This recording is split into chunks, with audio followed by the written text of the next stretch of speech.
नमस्कार दोस्तों, बेबाक भाषा में आपका स्वागत है। आज बेबाक भाषा आपको एक बहुत ही अभूतपूर्व, बहुत ही इंटरेस्टिंग जर्नी के बारे में बताने जा रहा है। यह जर्नी कर रही हैं सहर हाशमी। सहर, बेबाक भाषा में आपका बहुत स्वागत है। Thank you. ये जो beyond the horizon a right for resilience, और ये 20 अगस्त से शुरू होगी और फिर ख़त्म होगी 15 अक्टूबर। आप दिल्ली से लेकर कन्याकुमारी बाइक पर जा रही हैं और ये आपकी दूसरी इस तरह की यात्रा है। Yes. सेकेंड। पिछली दिल्ली से कश्मीर थी मेरी और अब दिल्ली से कन्याकुमारी है। हाँ, और इस बार मुद्दा बिल्कुल पिछली बार की तरह क्लियर है, मेंटल हेल्थ, यानी मानसिक स्वास्थ्य। क्या सोच के सोचा सहर ने? कितनी उम्र है सहर की और बाइक का पागलपन आपको कब चढ़ा, जुनून? मैं अब 31 की हो जाऊंगी अगले महीने अपनी राइड पे ही। और ये जुनून मेरे को आई थिंक 6th स्टैंडर्ड में ही आ गया था, जो मेरे बड़े भाई मुझे अपनी रॉयल एनफील्ड पे ट्यूशन लेके जाते थे। मैं छोटी सी उनके पीछे बैठी थी और मुझे तभी मतलब मैंने डिसाइड कर लिया था कि नहीं, मुझे तो रॉयल एनफील्ड ही चलानी है, चाहे कितनी अच्छी बाइक और हो, पर मुझे तो रॉयल एनफील्ड ही चलानी है। तो जब मैं बाइक लेने गई थी तब ऑब्वियसली थंडरबर्ड अवेलेबल नहीं थी क्योंकि वो बंद हो चुकी थी, बट उसका भाई था जो अब मेरे पास है, मीटियोर 350, और काफ़ी हैवी बाइक है एंड आई लव राइडिंग। वो मेरा सुकून है। लोगों को इंस्पायर करना, स्टीरियोटाइप्स तोड़ना is something I love doing. करीब 50 शहरों में आप जाने वाली हैं इसमें? जी, मैं ऑलमोस्ट 53 सिटीज़ अभी तक फाइनलाइज हुई हैं एंड 104 सेशंस फाइनलाइज हुए हैं। स्कूल, यूनिवर्सिटी, कॉलेजेस एंड बहुत सारे सेंटर्स भी हैं, गांव भी हैं, हर टाइप के जगह पे हम बोलने वाले हैं।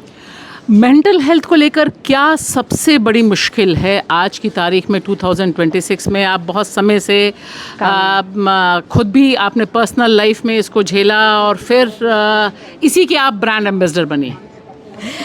मेंटल हेल्थ लोग समझते ही नहीं है कि वो भी कैंसर या खांसी ज़ुकाम की तरह एक नॉर्मल बीमारी है, जो मेरे टाइम पे ऑब्वियसली इलाज इतने इजीली अवेलेबल नहीं था, सपोर्ट सिस्टम्स उतने अच्छे नहीं थे, बट आज की डेट में बहुत अच्छे हो गए हैं।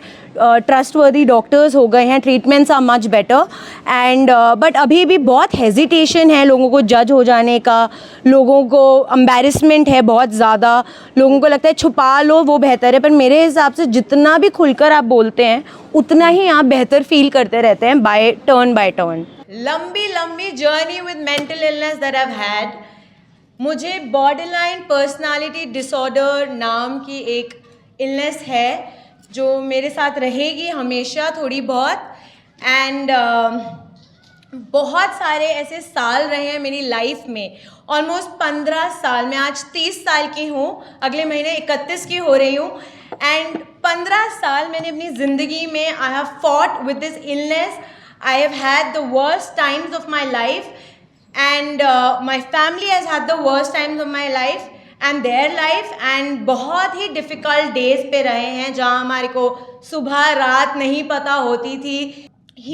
मेरी हीलिंग स्टार्ट हुई जब मेरी ट्रीटमेंट शुरू हुई विद प्रोफेशनल्स। अमित सेन, जिन्होंने स्क्रोल पे कोट लिखा है, he was my psychiatrist and one of the best that any one can have and खिल्ली मारवाहा, शी हैज़ बिन माई अभी जो भी काउंसलर मेरी रही है, आई थिंक 2021 तक I was with her and अभी थोड़ा मैं इन एंड आउट उसके साथ काउंसलिंग करती हूँ जब मुझे ज़रूरत होती है।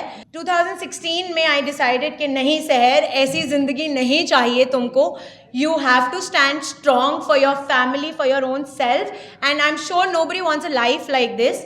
सो 2016 में I had my first solo exhibition Delhi में ही। अडॉप्शन भी हुआ था मेरा ऑफ कोर्स, तो अडॉप्शन भी एक पार्ट है मेरी मेंटल इलनेस का।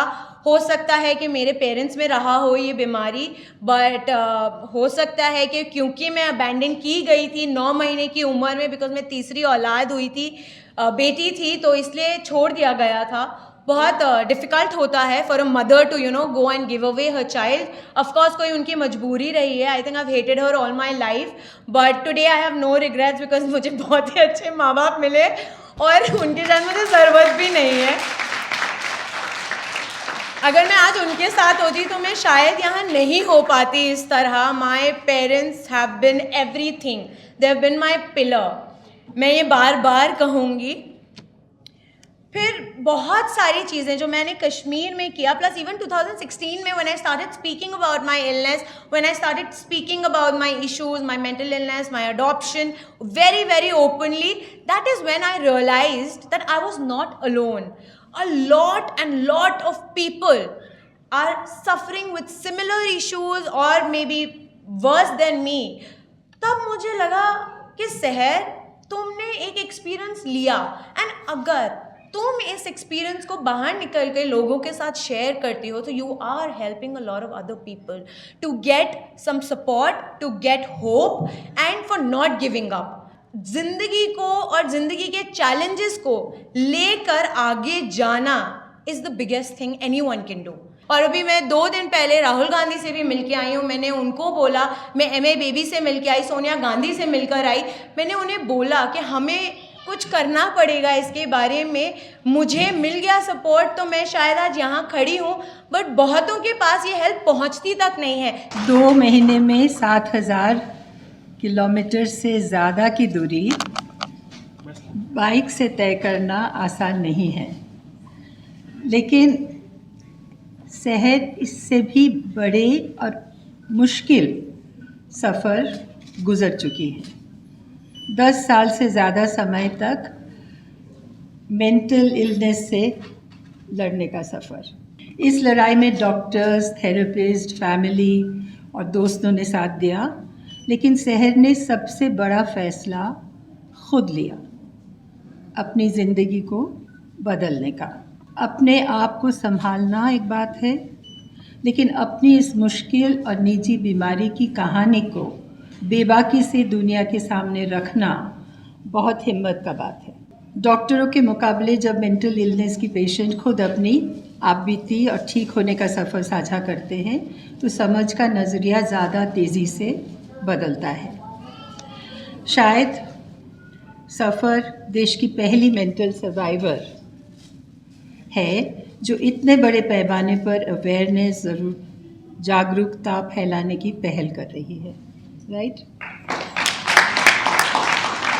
मैं सहर और उनकी पूरी टीम के लिए दिल से बधाई देती हूँ. मुझे पूरी उम्मीद है कि उनका ये मिशन कामयाब होगा और ये कामयाब होकर ही लौटेंगे.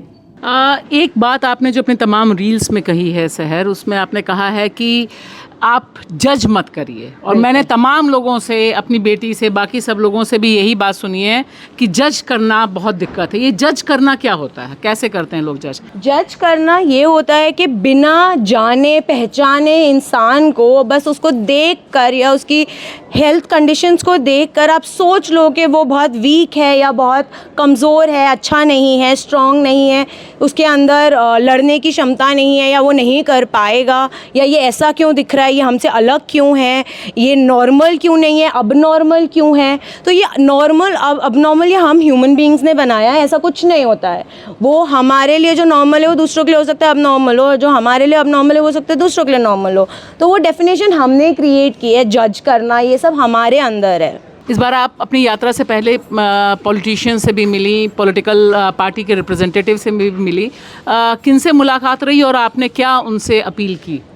मैं राहुल गांधी से मिली थी, सोनिया गांधी से मिली थी, MA बेबी से मिली थी, और मैंने उन्हें यही बोला कि हमें इस पॉलिसी को मेंटल हेल्थ के जो बारे में है उसको थोड़ा स्ट्रॉन्ग करना पड़ेगा. अभी ऑलमोस्ट 0.7% ही लोग के लिए साइकेट्रिस्ट अवेलेबल है. मतलब एक इंसान के लिए भी पूरा साइकेट्रिस्ट नहीं है एक. तो उसकी वजह से बहुत इश्यूज़ हैं एंड उसकी वजह से हेल्प नहीं पहुंच पा रही है, अफोर्ड नहीं कर पा रहे हैं लोग. बहुत एक्सपेंसिव है ये ट्रीटमेंट. मैं लकी थी कि मुझे अच्छा सपोर्ट सिस्टम मिला जिन्होंने समझा कि मुझे ऐसे ट्रीटमेंट की ज़रूरत है, वरना मैं शायद आज इस दुनिया में नहीं होती. बट हर कोई वो नहीं कर पाता है, तो इट बिकम्स वेरी डिफ़िकल्ट. कि रिस्पॉन्स कैसा था और राहुल गांधी को क्या आपकी बात समझ आई? नहीं, राहुल गांधी को मैंने बोला कि ये सारी बातें कि हमें ये करने की ज़रूरत है और ट्रीटमेंट्स को बढ़ाने की ज़रूरत है, अवेयरनेस करने की ज़रूरत है. तो ऑफ कोर्स उनको आइडिया बहुत अच्छा लगा, बट उनके अलग थॉट्स भी थे. जो थोड़े से हमारे मेल नहीं खाए थे, बट उससे कोई दिक्कत नहीं है। आई थिंक मैं बिलीव करती हूँ कि हमें सबके थॉट्स को और सबके इंडिविजुअल्स को हमें भरोसा करना चाहिए एंड उसके साथ खड़े होना चाहिए। बस लास्ट में एनी मैसेज जो आप ये 50 शहरों में देने जा रही हैं और आप ये बाघ भाषा के व्यूअर्स को देना चाहेंगी? मैं यही कहना चाहूँगी कि प्लीज़ अगर मैं आपको दिखूं चलते हुए रोड पे तो मुझे हाय बोलिएगा, मुझे बहुत अच्छा लगेगा। और दूसरी चीज़ कि मेंटल हेल्थ को मेरे साथ इस स्टिग्मा तोड़ने में, मेंटल हेल्थ के बारे में मेरी मदद करें। मैं अकेले जितना भी बाइक पे निकल जाऊं मैं अकेले नहीं कर पाऊंगी, और giving up is not an option. एक ही ज़िंदगी है, इट्स वेरी प्रेशियस, तो प्लीज़ बहुत हिम्मत रखें आप। Thank you, thanks.